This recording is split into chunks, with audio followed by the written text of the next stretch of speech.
जी आपके चरणों में कोटि कोटि प्रणाम। गुरुदेव, सुना है कि संत दूसरों का कष्ट अपने ऊपर ले लेते हैं। महाराज जी ऐसे कह रहे हैं कि आपके गांव में भी एक कोई संत हैं, जैसे कोई सभी दुख तकलीफ लेके उनके पास जाते हैं तो सबको आश्वासन देते हैं कि ठीक हो जाओगे, कोई नहीं, चिंता मत करो। तो महाराज जी ऐसे में क्या लोगों को संतों भगवान के पास अपना कष्ट लेके जाना चाहिए? देखो, वो सबका कष्ट लेते नहीं है, भजन बल से उस कष्ट को मिटाते हैं।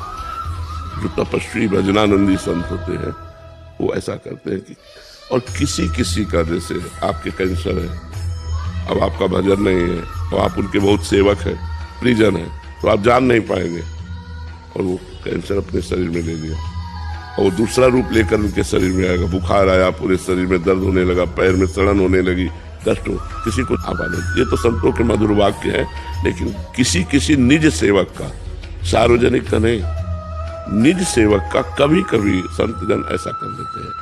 जो मान लो साधना में लगा हुआ है, उसको प्रारब्ध बुला रहा है और उसको गिराएगा, अपना शिष्य है, बहुत भजन कर रहा है, उसको जानने भी नहीं दिया, उसकी प्रारब्ध को घसीट कर अपने शरीर में ले लिया। ऐसा नहीं है, ऐसा भाव मत करो।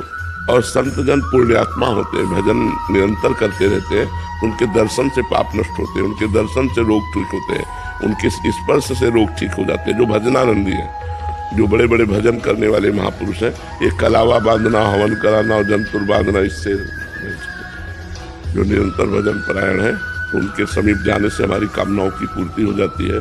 संत कल्पतरु हैं, संत कल्पतरु हैं, तुम्हारी कामनाओं की पूर्ति करने वाले। संत सीधा त्रिवेणी संगम है, चलते फिरते। मुद मंगलमय संत समाजू, जो जग जंगम तीर्थ राजू।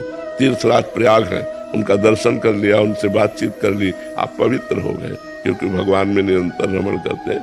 कभी कभी किसी अपने निज जनों का दुख संत जन अपने शरीर में ले लेते हैं।